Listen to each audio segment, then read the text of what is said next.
2025년 12월 19일 새벽 모스크바 군사 외교가가 동시에 술렁였습니다. 사람이 타지 않는 폭격기가 아니라 사람의 판단을 기다리지 않는 폭격기가 등장했다는 보도 때문이었죠. 복수의 방산 매체가 인용한 공개 영상에서 한국이 시험 운용 중인 것으로 추정되는 AI 탑재 무인 폭격기가 활주로에서 견인 없이 자력 이동했습니다. 가상의 위협 표식이 뜨자 즉시 회피 기동, 경로 재계산, 재진입을 연속 수행하는 장면이 포착됐죠. 이 영상이 사실로 받아들여질 경우 파장은 단순한 무기 경쟁을 넘어섭니다. 군사적으로는 유무인 복합 교전 규칙이 바뀌고 정치적으로는 책임 소재가 전면으로 떠오릅니다. 기계가 공격 결정을 내린다면 실패의 책임은 누구에게 돌아갈까요? 일부 분석은 전투 강도는 유지되더라도 인명 노출 시간은 70%에서 80%까지 감소할 수 있다는 가정 시나리오를 언급합니다. 그런데 이상한 장면이 하나 더 따라붙습니다. 이 영상을 가장 먼저 허풍이라 잘라 말했던 인물이 불과 몇 시간 뒤 검토 중단이 아니라 검토 가속을 지시한 정황이 포착됐다는 겁니다. 저는 조너선 헤일입니다. 브뤼셀에 본부를 둔 다국적 조달 감사 조직에서 항공전력평가위원으로 일해왔습니다. 겉으로는 냉정한 숫자와 규정의 사람처럼 보이지만 내부에서는 아시아 기술은 포장만 번지르르 하다는 편견으로 더 유명했죠. 그날 아침도 평소와 다르지 않았습니다. 아니, 그렇게 생각했습니다. 2025년 12월 19일 새벽 모스크바발 클립이 브뤼셀 평가위원들의 비공개 채널에 올라왔습니다. 영상 첫 5초 활주로가 보였습니다. 기체가 보였습니다. 그리고 텅 빈 조종석이 보였죠. 저는 화면을 보자마자 냉소부터 꺼냈습니다. 편집이다 쇼다. 그 말이 끝나기도 전에 옆자리에서 제 실무 보좌관 마리카 노엘이 추가 자료를 띄웠습니다.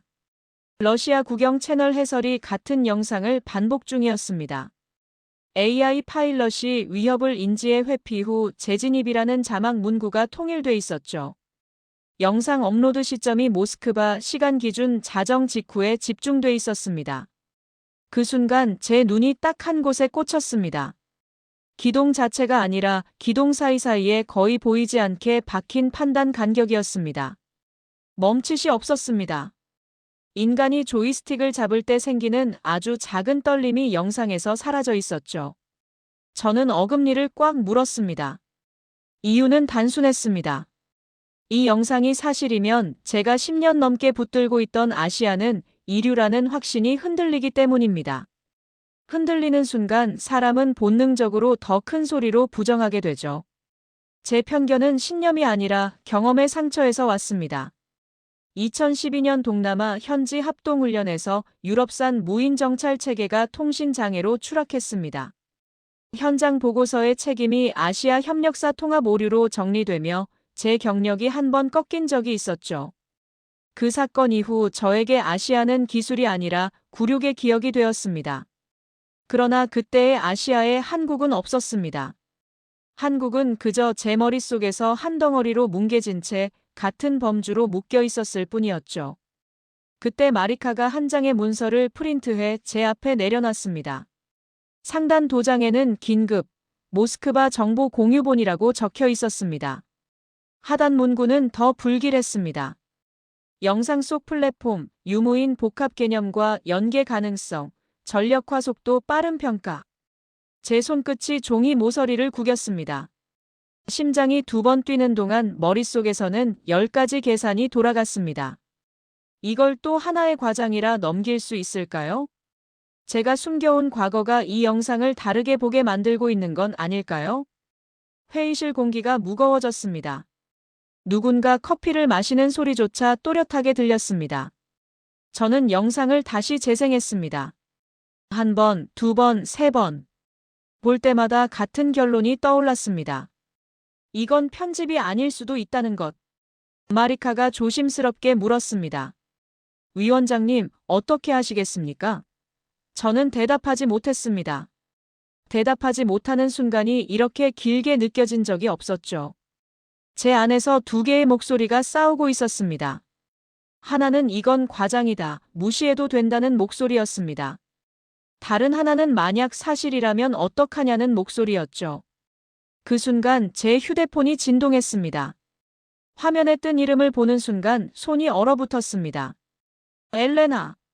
제 전 배우자였습니다. 메시지는 단 한 줄이었습니다. 내 이름이 오늘 기사에 나온다. 또 누군가를 희생시키는 쪽에 서면 이번엔 정말 끝이야. 저는 씁쓸하게 웃었습니다. 아침 드라마 같은 통보가 군사기술보다 더 빠르게 제 심장을 때렸습니다. 엘레나는 늘 저에게 말했습니다. 당신은 늘 오른편에 서는 게 아니라 책임을 피하기 쉬운 편에 선다고. 책임이라는 단어가 영상 속 무인기의 비정한 완벽함과 겹쳤습니다. 저는 창밖을 바라봤습니다. 브뤼셀의 하늘은 잿빛이었습니다. 언제나처럼. 제 편견은 단순한 우월감이 아니었습니다. 저에게는 사적인 상처가 하나 더 있었죠. 2012년 사고 보고서가 제게 씌워진 뒤 저는 가정에서도 무너졌습니다. 전투기 조종사였던 동생이 내가 현장을 망쳤다는 식의 비아냥을 던지며 등을 돌렸습니다. 그해 겨울 제 집에서는 한 장의 사진이 찢겨나갔습니다. 저와 동생이 비행장 앞에서 웃고 있는 사진이었죠. 찢긴 부분은 늘 같은 곳이었습니다. 제 오른쪽 어깨에 걸린 동생의 손. 그 후로 저는 사람보다 체계를 믿는 쪽으로 도망쳤습니다. 사람은 흔들리지만 규정과 숫자는 흔들리지 않는다는 착각 속으로요. 그 착각은 아시아 탓이라는 단순한 결론으로 더 쉽게 굳어졌습니다. 누군가를 탓해야 했기 때문입니다. 제 자신을 탓하는 것보다는요. 그런 제 앞에 다시 등장한 것이 빈 조종석이었습니다. 영상 속 기체는 위협 표식이 뜨자 회피 기동을 했습니다. 궤적을 수정해 재진입했죠. 놀라운 점은 타격 자체가 아니라 타격 직전의 결정 과정이었습니다. 인간이라면 주저할 수밖에 없는 순간이 있습니다. 저게 미끼인지 진짜인지 판단하는 그 간극 말입니다. 그 간극이 영상에서는 보이지 않았습니다. 망설임이 사라진 자리에 남는 건 오히려 불편한 질문이었죠. 전쟁이 더 쉬워지는 것 아닌가 하는. 마리카는 조심스럽게 한 줄을 덧붙였습니다. 오폭 가능성은 0이 아닐 겁니다. 다만 인간 조종사가 극심한 스트레스에서 내리는 오판과 비교하면 어떤 구간에서는 더 낮을 수도 있다는 가정이 붙습니다. 이 문장이 회의실 공기를 얼렸습니다. 사람들은 이상하게도 인간의 실수는 받아들이지만 기계의 실수는 용납하지 않습니다. 그 감정의 비대칭이 기술 토론을 정치 문제로 바꾸죠. 저는 영상을 멈추고 특정 구간을 확대했습니다. 기체가 회피 기동을 시작하는 순간이었습니다. 0.3초. 위협 인지부터 기동 개시까지 걸린 시간이었죠. 인간 조종사라면 최소 1초에서 2초는 필요한 판단이었습니다. 그 차이가 전장에서는 생사를 가릅니다. 저는 그걸 너무 잘 알고 있었습니다. 동생이 조종사였으니까요. 동생은 늘 말했습니다. 전투에서 0.5초가 모든 걸 바꾼다고. 제 가슴속 깊이 무언가가 뒤틀렸습니다. 이 기술이 사실이라면 제 동생 같은 조종사들이 덜 위험한 상황에 노출될 수 있다는 뜻이었습니다. 동시에 제가 10년간 믿어온 확신이 틀렸다는 뜻이기도 했죠. 마리카가 추가 자료를 띄웠습니다. 전장 영상이었습니다. 병사들이 동시에 고개를 들고 있었습니다. 포성보다 먼저 윙거리는 소리가 들렸죠. 드론이었습니다. 엎드려라는 외침이 울릴 때 위협은 떨어지는 포탄이 아니라 따라오는 기계였습니다. 저는 숨을 깊이 들이마셨습니다. 화면 속 병사들의 얼굴이 또렷했습니다. 공포, 긴장, 그리고 무력감. 그들에게는 선택지가 없었습니다. 엎드리거나 도망치거나 둘 중 하나였죠. 만약 저 병사들 앞에 기계가 먼저 들어갈 수 있다면 어떻게 될까요? 저는 그 질문을 입 밖으로 꺼내지 못했습니다. 꺼내는 순간 제가 지금껏 쌓아온 입장이 무너질 것 같았으니까요. 회의실 문이 열렸습니다. 늦게 들어온 남자가 있었습니다. 루카스 블레어. 제 조직을 감시하는 외부 감사관이었습니다. 그는 제자리 바로 뒤에 서서 속삭이듯 말했습니다. 한국. 그건 정치적 리스크야. 내가 그쪽 편을 들면 내 커리어는 끝이 날 수도 있어. 저는 고개를 돌리지 않았습니다. 돌릴 수 없었습니다. 루카스의 목소리에는 경고가 아니라 협박이 섞여 있었으니까요. 제 목덜미에 식은땀이 흘렀습니다. 기술보다도 자신을 겨누는 정치적 시선이 더 무서웠습니다. 인정하고 싶지 않았지만 그게 사실이었죠. 동시에 영상 속 빈자리가 자꾸 떠올랐습니다. 제가 찢어버렸던 사진의 빈자리, 그리고 전쟁에서 사라진 사람들의 빈자리. 저는 눈을 감았습니다. 그 빈자리들이 하나씩 제 앞을 지나갔습니다. 브뤼셀 비공개 평가회의가 시작됐습니다. 회의실 벽 한쪽에는 유인기 편대의 영광 사진이 걸려 있었습니다. 다른 쪽에는 최신 무인체계 그래픽이 나란히 놓여 있었죠. 누군가의 의도적인 배치처럼 보였습니다. 사람 대 기계의 구도를 먼저 심어두는 장치 같았습니다. 발언 순서가 시작됐습니다. 강경파 대표 격인 위원이 낮은 목소리로 말했습니다. 전쟁은 숫자로 계산되지 않습니다. 그 말이 끝나기도 전에 마리카가 준비한 자료가 화면에 떴습니다. 동일 임무를 가정했을 때 병력 노출 시간 감소 추정치가 나타났습니다. 조종사 양성 기간과 비용의 가정치도 함께 떴죠. 그리고 가장 날카로운 항목이 마지막에 나왔습니다. 초기 정찰 제압 단계에서 발생하는 인명 손실 비중이었습니다. 숫자는 냉정했습니다. 첫 48시간 내 인명 손실의 60% 이상이 정찰 및 선제 타격 단계에서 발생한다는 분석이었죠. 저는 그 숫자를 보는 순간 가슴이 철렁 내려앉았습니다. 회의실이 조용해졌습니다. 누구도 쉽게 말을 꺼내지 못했습니다. 그 정적을 깬 건 루카스였습니다. 그는 제자리 바로 뒤에 서서 다시 속삭였습니다. 한국. 그건 정치적 리스크야. 내가 그쪽 편을 들면 내 커리어는 끝이 날 수도 있어. 저는 기술보다도 자신을 겨누는 정치적 시선이 더 무서웠습니다. 인정하고 싶지 않았지만 그게 사실이었죠. 동시에 영상 속 빈자리가 자꾸 떠올랐습니다. 제가 찢어버렸던 사진의 빈자리, 그리고 전쟁에서 사라진 사람들의 빈자리. 강경파 위원이 다시 입을 열었습니다. 이건 단순한 기술 문제가 아닙니다. 신뢰의 문제입니다. 그의 목소리에는 확신이 차 있었죠. 우리가 기계를 믿는 순간 인간의 판단력은 퇴화합니다. 마리카가 조용히 반박했습니다. 그럼 인간의 판단력을 유지하기 위해 누군가는 계속 먼저 들어가 죽어야 하나요? 회의실 공기가 다시 얼어붙었습니다. 저는 두 사람 사이에서 아무 말도 하지 못했습니다. 양쪽 모두 옳았으니까요. 기계는 완벽하지 않습니다. 하지만 인간도 완벽하지 않죠. 문제는 누구의 불완전함을 먼저 받아들일 것인가였습니다. 회의는 결국 결론 없이 흐지부지 끝날 분위기로 갔습니다. 그때 마리카가 마지막 슬라이드를 띄웠습니다. 아주 단순한 도식이었습니다. 화살표 하나 사람에서 기계로. 옆에 작은 글씨가 눈에 들어왔습니다. 총 손실량은 비슷할 수 있음. 단 인명 손실 비율 감소. 강경파가 비웃듯 말했습니다. 기계는 다시 만들면 됩니다. 하지만 실패 한 번이면 동맹이 무너집니다. 제 눈이 미세하게 흔들렸습니다. 그 흔들림은 기술 때문이 아니었습니다. 동맹이라는 단어 때문도 아니었죠. 실패 한 번을 핑계로 결국 또 누군가가 먼저 들어가 죽을 거라는 계산이 떠올랐기 때문입니다. 저는 그 계산을 너무 잘 알고 있었습니다. 2012년에도 똑같은 계산이 있었으니까요. 누군가는 책임을 져야 하고 누군가는 먼저 들어가야 한다는. 그때 제 휴대폰이 다시 진동했습니다. 모스크바에서 두 번째 속보가 날아들었습니다. 전선 인근에서 무인 비행체의 활동이 급증했다는 보고였습니다. 기존 방공 체계가 포화 상태라는 문장이 눈에 박혔죠. 수량이 바뀌면 전쟁이 바뀝니다. 저는 그걸 너무 잘 알았습니다. 한 대의 무인기는 위협이지만 100대의 무인기는 전략입니다. 1000대의 무인기는 패러다임이 되죠. 마리카가 조용히 물었습니다. 위원장님, 이제 어떻게 하시겠습니까? 저는 여전히 대답하지 못했습니다. 입술이 말라붙었습니다. 목구멍에서 말이 나오지 않았죠.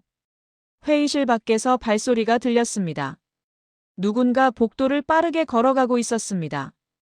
그 발소리가 멀어지는 동안 저는 한 가지를 깨달았습니다. 이 회의실에서 결정을 미루는 동안 전장에서는 실시간으로 누군가 죽어가고 있다는 것을요. 한국의 무인 체계가 영상이 아니라 현실로 증명되는 순간이 다가오고 있었습니다. 그 순간이 오면 저는 누굴 먼저 지켜야 할까요? 제 커리어일까요? 아니면 전장의 생명일까요? 모스크바발 영상이 단순 홍보물이 아니라는 정황이 계속 늘어났습니다. 전장 영상 속에서 병사들이 동시에 고개를 들었습니다. 포성보다 먼저 윙거리는 소리가 들렸죠. 드론이었습니다. 엎드려라는 외침이 울릴 때 위협은 떨어지는 포탄이 아니라 따라오는 기계였습니다. 브뤼셀에서는 불길한 계산이 돌기 시작했습니다. 방공 미사일 재고는 비쌉니다. 무인기는 상대적으로 싸게 찍어낼 수 있죠. 만약 공격자가 무인기를 소모품으로 설계했다면 방공망은 결국 비싼 탄을 값싼 표적에 소비하게 됩니다. 그건 군사 문제가 아니라 경제학 문제였습니다. 저는 아시아라는 단어로 뭉개던 기억을 처음으로 풀어 헤치기 시작했습니다.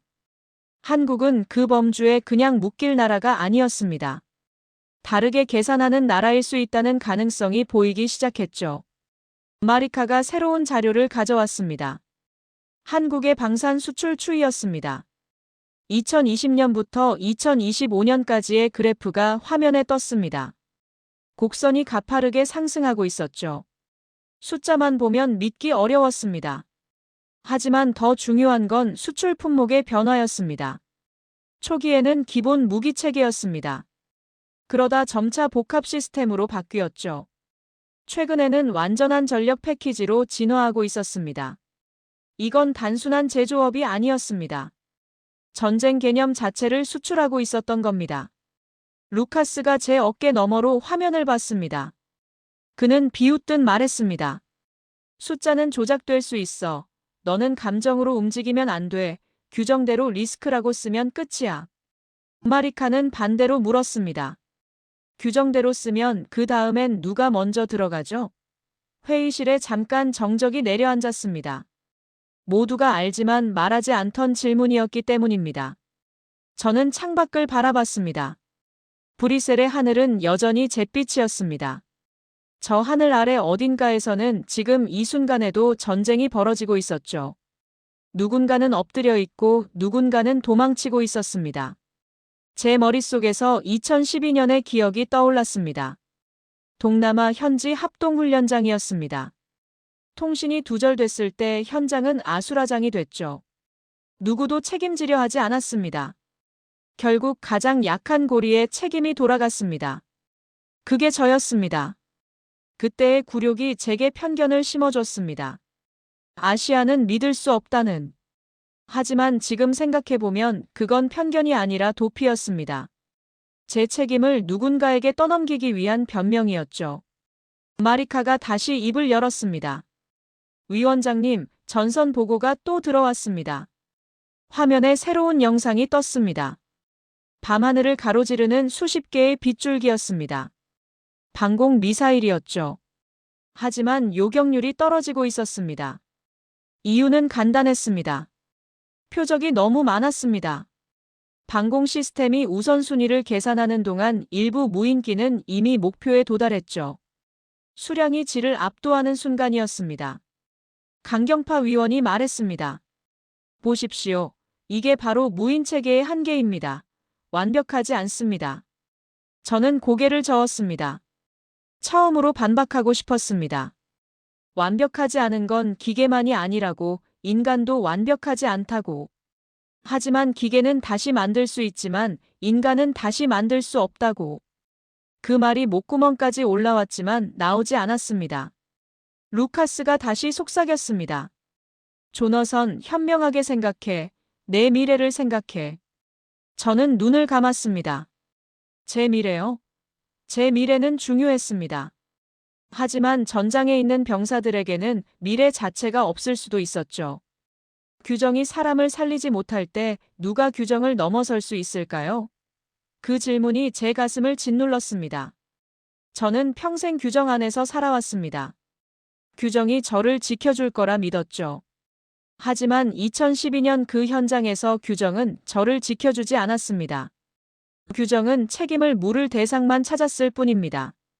그때 저를 지켜준 건 규정이 아니라 침묵이었습니다. 비겁한 침묵이었죠. 지금 이 순간도 똑같았습니다. 규정대로 쓰면 안전합니다. 하지만 그 안전은 누군가의 희생 위에 세워질 것입니다. 저는 또다시 침묵해야 할까요? 마리카는 제 책상 서랍에서 오래된 내부 보고서 한 권을 꺼냈습니다. 표지에는 제 서명이 있었습니다. 제목은 아시아 협력국 기술 신뢰도 평가 2013년판이었죠. 그 문서 속 한국 항목은 단 2줄로 축약돼 있었습니다. 생산 역량 중간, 신뢰도 검증 필요, 우선순위 낮음. 저는 그 문장들을 보는 순간 가슴이 철렁 내려앉았습니다. 문제는 날짜였습니다. 2013년. 그 해는 제가 가장 무너졌던 해였습니다. 그리고 그 보고서를 최종본으로 만든 사람이 누구인지 마리카는 이미 알고 있었죠. 루카스 블레어. 외부 감사관인 그는 과거 정책자문으로 위원회에 드나들었습니다. 그 보고서의 코멘트란에는 그의 필체가 남아 있었습니다. 한국은 과대평가 우려, 정치적 부담 큼. 저는 그 글씨를 보는 순간 온몸이 굳었습니다. 제가 10년간 붙들고 있던 편견이 사실은 누군가가 써준 정치적 문장 위에 세워져 있었을 수 있다는 가능성. 제 굴욕은 아시아 탓이 아니라 정치적 책임 회피의 희생양이었을 수 있다는 가능성. 마리카가 조용히 말했습니다. 위원장님, 이 보고서가 나간 직후 한국 관련 프로젝트가 전부 보류됐습니다. 우연일까요? 저는 대답할 수 없었습니다. 우연이라고 믿고 싶었지만 그럴 수 없었죠. 루카스가 회의실로 다시 들어왔습니다. 그는 제 책상 위에 보고서를 봤습니다. 얼굴이 굳었죠. 그건 오래된 문서야. 지금은 상황이 다르지. 그의 목소리에는 당황이 섞여 있었습니다. 저는 처음으로 루카스를 똑바로 쳐다봤습니다. 뭐가 다른가요? 한국의 기술이 달라진 건가요? 아니면 우리의 정치적 계산이 달라진 건가요? 루카스는 대답하지 않았습니다. 회의실 공기가 무거워졌습니다. 다른 위원들도 상황을 눈치챘습니다. 누군가 조심스럽게 물었습니다. 그럼 지금까지 우리가 한국을 평가한 기준이 잘못됐다는 말입니까? 저는 고개를 저었습니다. 잘못됐다고 단정할 수는 없습니다. 하지만 편향됐을 가능성은 있습니다. 그 말이 나오는 순간 제 입술이 떨렸습니다. 10년 만에 처음으로 제 확신을 의심하고 있었으니까요. 마리카가 추가 자료를 띄웠습니다. 2013년 이후 한국의 기술 발전 곡선이었습니다. 그래프는 가파르게 상승하고 있었죠. 반도체, 조선, 방산, 우주. 모든 분야에서 한국의 위치가 달라지고 있었습니다. 하지만 우리의 평가는 2013년에 멈춰 있었습니다. 저는 그 사실을 보는 순간 부끄러움이 밀려왔습니다. 제가 한국을 낮게 평가한 건 기술 때문이 아니라 제 상처 때문이었습니다. 루카스가 다시 말했습니다. 조너선, 과거를 파헤쳐봤자 달라지는 건 없어. 저는 고개를 들었습니다. 아니요, 달라집니다. 최소한 제가 달라질 수 있습니다. 그 순간 제 휴대폰이 울렸습니다. 모스크바에서 또 다른 보고가 들어왔습니다. 한국의 무인 체계가 실전 배치 단계에 진입했다는 정보였죠. 더 이상 시험이 아니라 작전이었습니다. 저는 화면을 보며 깨달았습니다. 제가 믿어온 편견이 조너선을 길들이기 위한 장치였다면 누가 그 장치를 설계했을까요? 루카스일까요? 아니면 제 자신일까요? 아마도 둘 다였을 겁니다. 루카스는 정치적 이유로 문장을 썼고 저는 개인적 상처로 그 문장을 믿었죠. 10년 동안 저는 제 편견의 죄수였습니다. 마리카가 물었습니다. 위원장님, 이제 보고서를 어떻게 쓰시겠습니까? 저는 깊은 숨을 들이마셨습니다. 모니터 화면에는 여전히 빈 조종석이 보였습니다. 그 빈자리가 이제는 달리 보였습니다. 공백이 아니라 가능성으로. 누군가의 죽음이 아니라 누군가의 생존으로. 저는 키보드에 손을 올렸습니다. 처음으로 편견이 아닌 사실을 쓸 준비가 됐습니다. 하지만 그 사실이 제 커리어를 끝낼 수도 있다는 걸 알고 있었죠. 그래도 괜찮았습니다. 더 이상 도망치고 싶지 않았으니까요. 모스크바와 브뤼셀, 두 도시의 공기가 동시에 무거워졌습니다. 이유는 하나였습니다. 무인 체계의 핵심은 성능이 아니라 책임이었기 때문입니다. 회의 안건이 바뀌었습니다. 무인 선투입 시나리오 검토. 실패 항목이 나열됐습니다. 통신 두절, 통제 상실, 오인 식별, 민간 피해 가능성. 누군가는 말했습니다. 확률이 문제가 아니다. 단 한 번의 실패가 파장을 만든다. 마리카는 차분하게 반박했습니다. 단 한 번의 실패를 두려워해 아무 변화도 하지 않으면 지금까지는 왜 사람이 먼저 죽어왔나요? 그 질문이 회의실을 얼렸습니다. 루카스가 저를 바라봤습니다. 그 시선에는 메시지가 있었습니다. 규정대로 써, 내가 살 길이야. 저는 처음으로 살 길이 아니라 살리는 길을 떠올렸습니다. 저는 동생이 찢어버린 사진을 기억했습니다. 그리고 영상 속 빈 조종석을 기억했습니다. 빈자리는 공백이 아니었습니다. 누군가의 생명이었죠. 제 손이 떨렸습니다. 마우스를 잡은 손가락 끝이 차가웠습니다. 화면에는 보고서 양식이 떠 있었습니다. 평가 항목이 하나씩 나열돼 있었죠. 기술적 신뢰도, 정치적 리스크, 동맹 영향도, 최종 권고사항. 제가 여기에 무엇을 쓰느냐에 따라 누군가의 운명이 바뀔 수 있었습니다. 그 무게가 제 어깨를 짓눌렀습니다. 강경파 위원이 다시 말했습니다. 조너선, 우리는 실패를 용납할 수 없습니다. 한 번의 오폭이 동맹 전체를 흔들 수 있습니다. 저는 고개를 들었습니다. 그럼 지금까지 유인기의 오폭은 어땠나요? 저는 처음으로 반박했습니다. 인간 조종사의 실수는 용서받고 기계의 실수는 용서받지 못하는 이유가 뭔가요? 회의실이 조용해졌습니다. 누구도 쉽게 대답하지 못했습니다. 저도 알고 있었습니다. 이건 논리의 문제가 아니라 감정의 문제라는 것을요. 사람들은 기계를 두려워합니다. 통제할 수 없다는 공포 때문입니다. 하지만 역설적이게도 전장에서 인간은 더 통제하기 어렵습니다. 극한의 스트레스 속에서 인간은 예측 불가능해지죠. 마리카가 새로운 데이터를 띄웠습니다. 최근 5년간 유인기 작전의 오폭 사례였습니다. 숫자는 생각보다 많았습니다. 하지만 대부분은 조용히 묻혔죠. 인간의 실수는 그렇게 처리됐습니다. 저는 그 숫자들을 보며 깨달았습니다. 우리가 두려워하는 건 기계의 실패가 아니라 책임의 명확함이라는 것을요. 인간이 실수하면 개인의 판단 착오로 돌릴 수 있습니다. 하지만 기계가 실수하면 시스템 전체가 의심받죠. 루카스가 제 귀에 속삭였습니다. 정치적 안전을 택해. 오늘은 내가 산다. 저는 눈을 감았습니다. 오늘 제가 산다고요? 그럼 내일은 누가 죽게 되나요? 그 질문이 제 머릿속을 울렸습니다. 전장 어딘가에서 누군가는 지금 이 순간에도 선택을 기다리고 있었습니다. 먼저 들어갈 사람이 필요했죠. 그 사람은 누구일까요? 저는 2012년을 떠올렸습니다. 그때도 누군가는 먼저 들어가야 했습니다. 그리고 그 누군가가 돌아오지 못했을 때 책임은 가장 약한 고리에게 돌아갔죠. 이제 똑같은 상황이 반복되려 하고 있었습니다. 제가 규정대로 리스크라고 쓰면 한국의 무인 체계는 채택되지 않을 겁니다. 그럼 누가 먼저 들어갈까요? 살아있는 조종사가 들어갈 겁니다. 마리카가 물었습니다. 위원장님 결정하셨습니까? 저는 고개를 들었습니다. 모니터 화면의 커서가 깜빡이고 있었습니다. 제 손가락이 키보드 위에서 떨렸습니다. 정치적 안전을 택하면 오늘은 제가 삽니다. 그런데 내일은 누가 죽게 되나요? 그 질문에 답할 수 없었습니다. 하지만 더 이상 외면할 수도 없었죠. 저는 깊은 숨을 들이마셨습니다. 그리고 첫 문장을 쓰기 시작했습니다. 전선 상황이 급변했다는 보고가 들어왔습니다.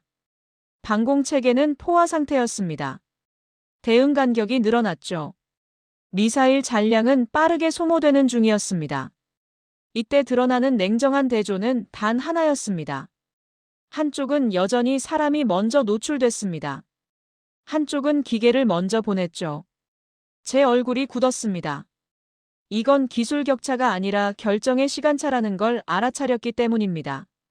한국이 앞서간 이유는 더 강해서가 아니라 더 절박해서일 수 있었습니다. 전쟁을 겪어본 나라가 승리를 과시하기보다 덜 잃는 방향으로 계산을 바꿨을 가능성. 그 생각이 제 가슴을 쳤습니다. 마치 벼락처럼. 마리카가 조용히 물었습니다. 위원장님, 그 영상 조작이면 어쩌죠? 저는 잠시 멈췄습니다. 좋은 질문이었습니다. 하지만 마리카는 대답을 기다리지 않고 다시 물었습니다. 조작이면요, 그럼 사람을 먼저 보내도 되나요? 제 숨이 잠깐 멈췄습니다. 그 질문은 기술이 아니라 윤리였습니다. 그리고 현실이었죠. 영상이 진짜든 가짜든 본질은 변하지 않았습니다. 누군가는 먼저 들어가야 한다는 것. 저는 창밖을 바라봤습니다. 브뤼셀의 거리에는 사람들이 걷고 있었습니다. 평화로운 일상이었죠. 하지만 저 평화는 누군가의 희생 위에 세워져 있었습니다. 회의실로 돌아온 저는 보고서의 첫 줄을 다시 썼습니다. 단정 대신 분석으로요. 한국의 무인 전력 개념은 전투 강도를 낮추지 않을 수 있으나 인명 노출 순서를 바꾸는 방향으로 설계됐을 가능성이 있다. 이 한 줄이 의미하는 건 거창한 찬양이 아니었습니다. 사람이 먼저 죽는 구조가 당연하지 않다고 말하는 순간 세계의 전쟁관이 흔들리는 겁니다. 루카스는 즉시 반발했습니다. 그 문장 내 커리어를 태울 거야. 저는 대답하지 않았습니다. 대신 보고서 마지막 문단에 한 문장을 더 넣었습니다. 기계 손실은 회복 가능하나 인명 손실은 회복 불가능하다. 그 문장은 제가 스스로에게 쓰는 판결문처럼 보였습니다. 규정의 사람이 아니라 책임의 사람이 되겠다는 선택.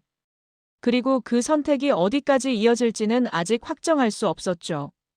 마리카가 화면을 가리켰습니다. 새로운 전장 영상이었습니다. 밤하늘을 수십 개의 무인기가 가로지르고 있었습니다. 방공망이 반응했지만 모두를 막을 수는 없었죠. 그런데 놀라운 장면이 이어졌습니다. 일부 무인기가 대공포화에 맞아 떨어졌습니다. 하지만 나머지는 계속 전진했죠. 마치 떨어진 동료의 희생을 계산에 넣고 움직이는 것처럼. 저는 그 장면을 보며 소름이 돋았습니다. 기계는 동료의 죽음에 슬퍼하지 않았습니다. 단지 데이터로 받아들이고 다음 행동을 계산했죠. 냉정했습니다. 하지만 효율적이었습니다. 만약 저기에 사람이 탔다면 어땠을까요? 동료기가 떨어지는 걸 보고도 냉정하게 임무를 수행할 수 있었을까요? 아마 어려웠을 겁니다. 인간은 그렇게 설계되지 않았으니까요. 강경파 위원이 말했습니다. 보십시오. 저게 전쟁의 인간성을 없애는 겁니다. 저는 고개를 저었습니다. 아니요, 저게 전쟁에서 인간을 빼내는 겁니다. 회의실이 다시 조용해졌습니다. 제 말이 맞는지 틀린지는 아무도 판단할 수 없었습니다. 다만 확실한 건 하나였습니다. 이야기의 중심이 누가 이기나에서 누가 덜 잃나로 이동하기 시작했다는 것. 저는 실패 1회의 두려움과 인명 손실의 확실함 중 무엇을 더 무겁게 봐야 할까요? 그 질문에 대한 답을 찾기 시작했습니다. 마리카가 말했습니다. 위원장님, 보고서 제출 시간이 다가옵니다. 저는 고개를 끄덕였습니다. 제 손가락이 키보드 위에서 마지막 문장을 쳤습니다. 전쟁이 사라지지 않아도 전쟁이 닿는 순서는 바뀔 수 있다. 그 가능성을 한국이 보여주고 있다. 저는 엔터키를 눌렀습니다. 돌이킬 수 없었습니다. 하지만 후회하지 않았죠. 처음으로 제 양심과 제 판단이 일치하는 순간이었으니까요. 저는 최종 문서를 다시 한번 검토했습니다. 단정 대신 분석으로 쓴 문장들이 화면에 가득했습니다. 한국의 무인 전력 개념은 전투 강도를 낮추지 않을 수 있으나 인명 노출 순서를 바꾸는 방향으로 설계됐을 가능성이 있다. 이 한 줄이 의미하는 건 거창한 찬양이 아니었습니다. 사람이 먼저 죽는 구조가 당연하지 않다고 말하는 순간 세계의 전쟁관이 흔들린다는 겁니다. 루카스가 마지막으로 경고했습니다. 조너선, 그 문장 내 커리어를 태울 거야. 저는 모니터를 보며 대답했습니다. 제 커리어보다 중요한 게 있습니다. 루카스의 얼굴이 굳었습니다. 그는 더 이상 말하지 않고 회의실을 나갔습니다. 문이 닫히는 소리가 유난히 크게 들렸죠. 마리카가 조용히 물었습니다.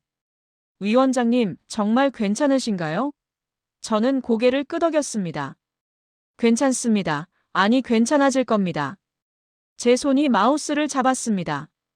제출 버튼 위에 커서를 올렸죠. 클릭하는 순간 모든 게 끝날 겁니다. 아니, 시작될 겁니다. 저는 눈을 감았습니다. 2012년이 떠올랐습니다. 동생이 찢어버린 사진이 떠올랐죠. 그리고 영상 속 빈 조종석이 떠올랐습니다. 빈자리는 공백이 아니었습니다.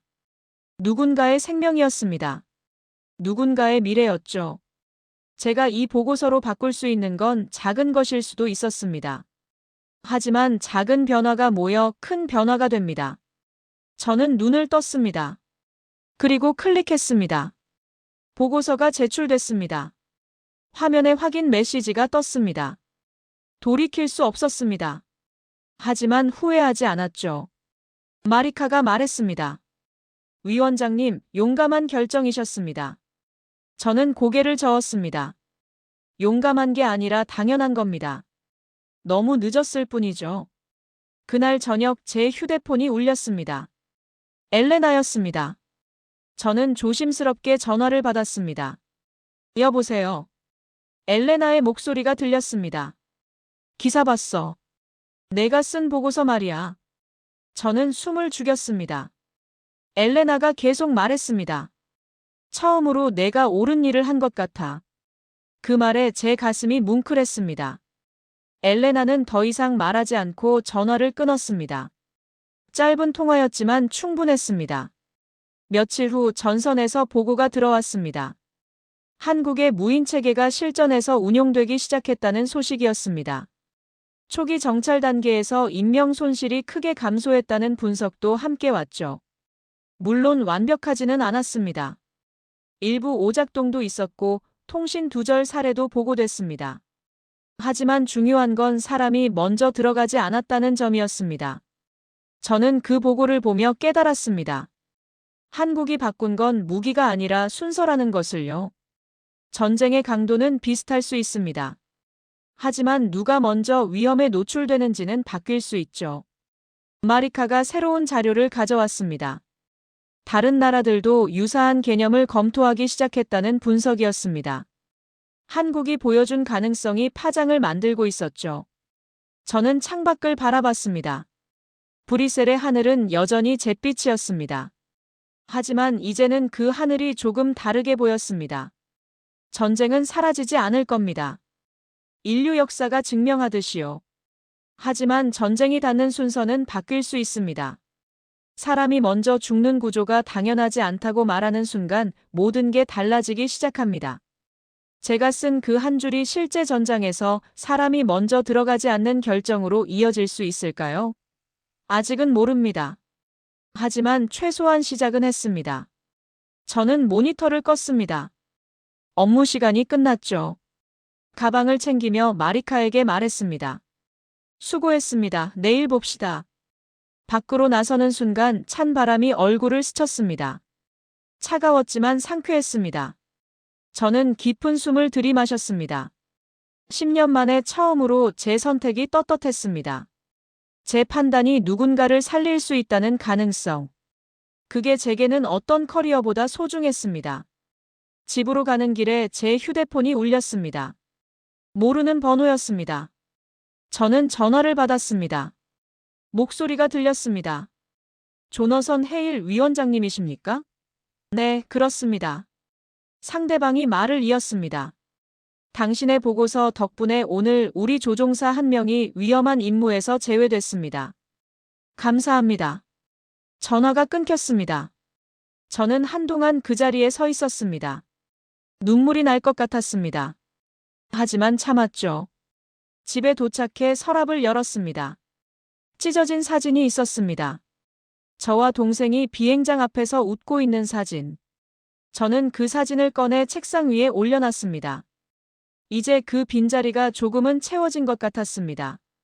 완전하지는 않지만 시작은 됐죠. 그걸로 충분했습니다. 이제까지 감동의 대륙이었습니다. 구독과 좋아요 부탁드립니다.